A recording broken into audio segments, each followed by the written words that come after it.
Hello and welcome back to Triple Gaming with me, Fletcher. And welcome back to Warthunder, and I'm going to do a little bit of a different video today. I'm going to be taking my Kingtiger 10.5 out for one of the best battles I've had all week. I'm going to commentate it for you as a bit of a new video format for the channel. Don't forget, if you are new here, please don't forget to like, comment and subscribe. So let's get down to the battle then. This is the Kingtiger 10.5. It's basically a really heavy tank with a very powerful main gun. This is a battle on the map Maginot Line, and we are right in there in the thick of the action straight away. This is the very first kill of mine. This is the Warthunder who turns side on there, and that's one kill already to me. Let's have a look at this in slow motion. You can see here, this is wonderful. I love the slow-mo camera, by the way, on Warthunder. You can see here, that's the Warthunder there in position. The Warthunder is a pretty good vehicle of its own type, but this guy makes a fatal mistake turning side on, and with that side armor exposed, my shell goes straight through, and that's him out of that particular vehicle. You can see the battle is basically between the ridgeline I'm on and this rear ridgeline here, where we've got the enemy tanks. This Ferdinand in the front behind this tree, he's going to be the main target for the next few minutes. The Ferdinand is a powerful tank destroyer like the Warthunder, and here this particular player reminding us all on the side of his tank to angle. Angling is one of the most important things to do in a tank game like Warthunder or World of Tanks, because it improves your armor. So, and he was angling, in fact, from me. You can see here I take one shot at him, and it doesn't go through because of the angle that me and him are at. And I think I'm about to try a second shot. I'm going to aim a bit lower, trying to catch the exposed fuel tank that's on the side, and I think I just miss. There we go, yeah, the hit camera, and I take 2 hits in response to the shell I fire, and one of them does penetrate my tank. And let's have this again in slow motion. Again, I love this feature of Warthunder. The Ferdinand fires, there's his shot gone, and we can actually see his shell. It's here. This white tracer mark here is his round. And we can see he's actually got a very good shot. It just comes above the ridgeline here, past this bunker, and just above the ridgeline I'm in front of. And we can see here that I am straight flat-sided on to the front of the turret, and his shell there goes past my gun, just past the mantlet, and strikes the front of the turret. And that front armor, though thick, it's straight, so unfortunately offers less protection, penetrates through the turret and kills my turret crew, unfortunately. I actually take another shot there that doesn't penetrate but just causes some minor damage on the front. You can see the big scuff mark there, and you can also see the Ferdinand shell stuck in the front of my tank armor there. So, having repaired the tank damage and gotten the crew sorted out, I come back and try another shot at the Ferdinand, but again fail to go through. So I roll back, and I think the Ferdinand has just been killed. There he goes. I think he's just been obliterated by one of my teammates. So I switch target to this little Jagdpanzer 4.5 that's in the back. He fires smoke to try and hide himself, but he doesn't manage to do so, and that's my next kill of the game. And taking now a switch to a dorsal view, you can see here, so we're moving up from the first line of the bunkers to the second line of bunkers just before this village, and I've still got the Warthunder there next to me to the left hand side. He's actually been doing quite a lot of taking of fire there. He just took another shot straight away there. And you can see me, I'm in the lower left corner moving up to this bunker, and I'm going to use that as cover on this particular map. I'm going to slide around the side of this bunker. Now I can see that there's a Kingtiger in the distance beyond that ridge, but he hasn't quite popped up yet, so we're gonna let him take out this jet fighter that just kamikazed itself against him, and we're gonna wait for him to just roll a bit further up the ridge. The enemy kingtiger is an early version. It has a different turret on, which is easier to penetrate, and my shot goes straight through, blows up, and sets his ammunition alight, and that is him dead. Let's take a look at that from a different angle. There you go. You can see he's got a very similar tank to mine. It is another type of kingtiger, but the turret is an old design by Porsche, and it's actually got a curved front. Now, it's kind of useful for deflecting shells, but it's got less armor. And my shot, you can see in a minute, is going to come from screaming from the bunker. There we go, and he is dead. The next kill then, after that kingtiger, is another kingtiger. In a minute, I'm going to roll out and see him coming from between two buildings. There he is. And I run straight off through the front of his turret like I got hit by the Ferdinand earlier. And he too goes down. Let's see that shot. There is my shell there. And I do love how Warthunder renders its shells as physical objects. And you can see they're pretty similar to the shot that hit me. I've taken it to the side of the gun mantlet, through the front of the turret. And that shell is going to penetrate through the armor, explode, and set his ammunition on fire. And that is going to be this particular kingtiger player out of his kingtiger. Look at that lovely, lovely bit of graphics there with the explosion and the coloured lights around. I do like that. Do like this slow-mo camera. It's brilliant, I think. And there he goes. That's the ammunition on fire. Brilliant. Very satisfying too.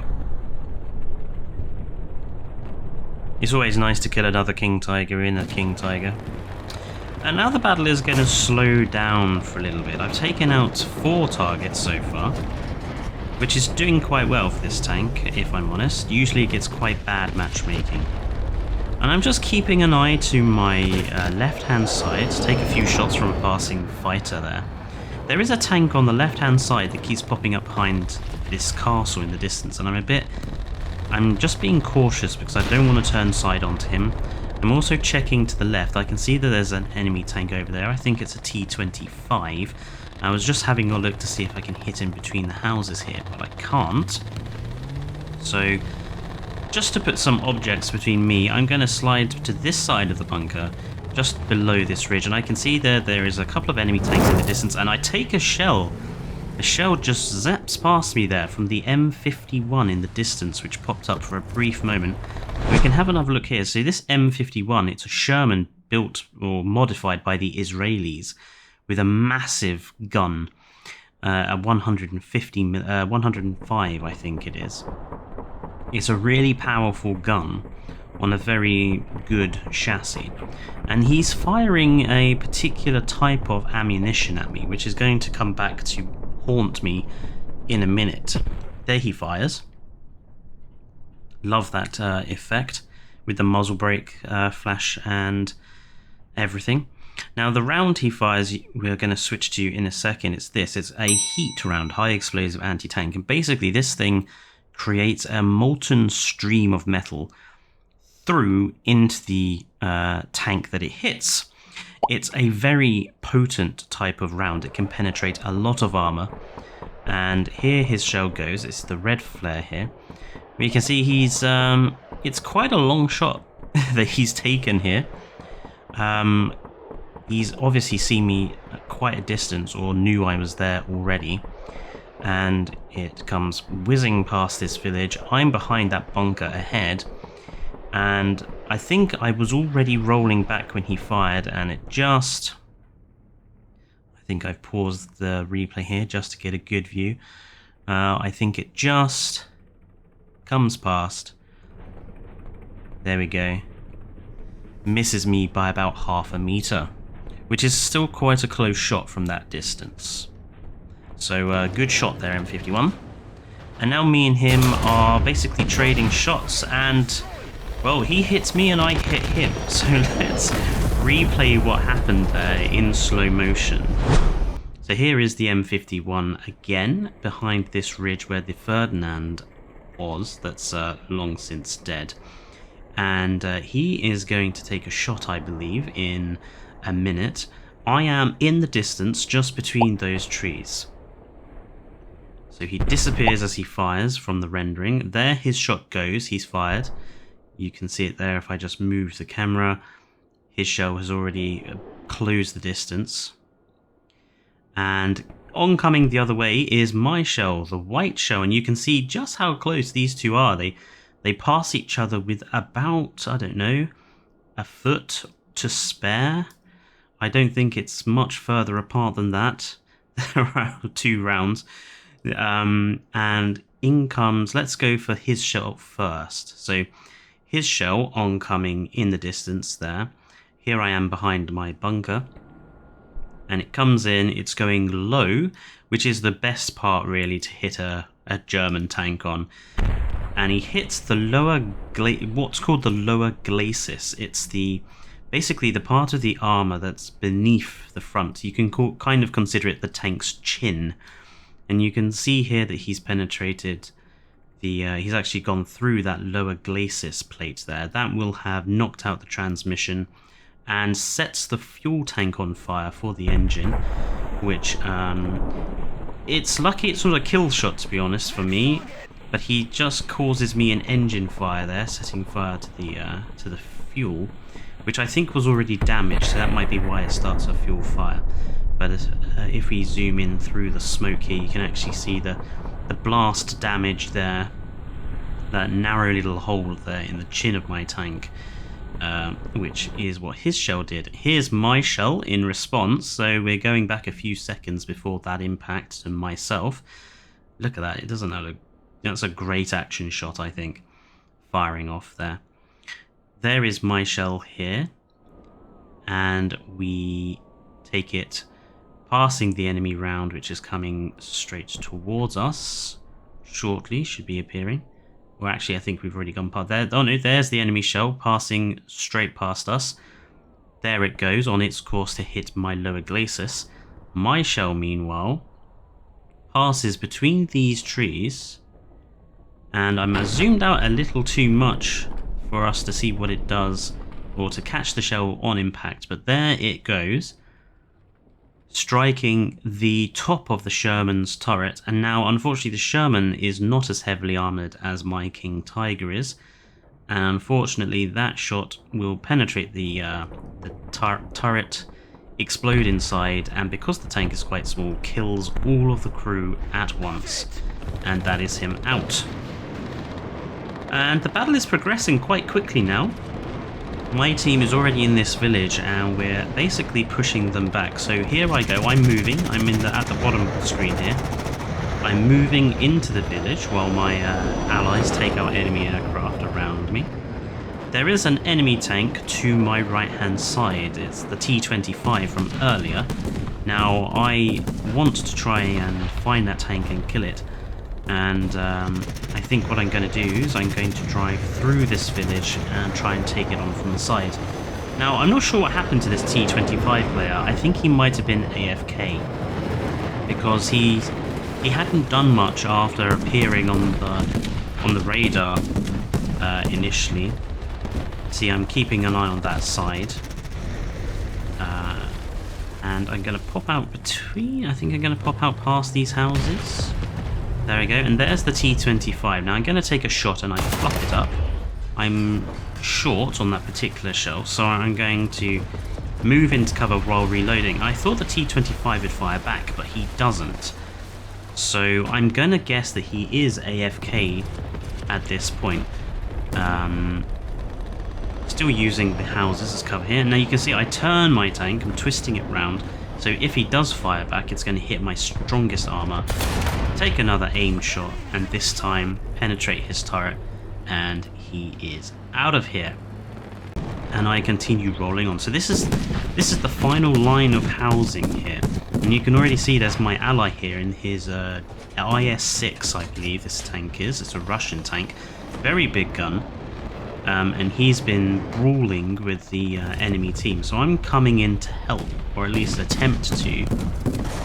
All those artillery going off to my left-hand side. And we can see here I've paused it at that particular point. So I roll out past this house and I can see in the distance an American Super Pershing. It's basically a normal Pershing that's been modified. And I take a shot, but I stuff it up. I only penetrate his tracks and he gets a shot back at me, which detracts me, keeping me out of cover. Now I'm stuck reloading and reloading. It's a long reload time on this tank. And I'm just about to fire back at him, and he manages to put another shot into me and kills my gunner before I can take the shot back at him. And I am stuck, praying he doesn't fire again. Let's have a look at the first shot I took at this Super Pershing. You can see there I've just fired the little orange flash in the distance. Here comes my shell. And it was a very bad shot. If I had aimed just a little higher, I would have gone into the side of his tank a bit more. But instead I penetrate through the front of his track here. Yes, penetrate through the front of the track. And it actually just damages one of his fuel tanks. That's all it manages to do. It doesn't even manage to take his track off. And there he fires in response. You can see the muzzle flash and such there. That's the shot that kills my... takes off my track actually in response. So, here's that whole process again. I think I'm still detracked at the moment. So I think what I do is there I go. I fire a smoke grenade to cover the fact I am disabled. And I am repairing currently the damage to my track. And I take a shot in the dark, I think, in a second, through this smoke cloud, trying to hit the tank. There I go, and it just goes high. It wasn't a bad shot in the dark, it goes high above the enemy Super Pershing. This IS-6 player properly protecting me here, stopping enemy aircraft getting too close. And I am back rolling on my tracks, and my gun is back in some workable condition.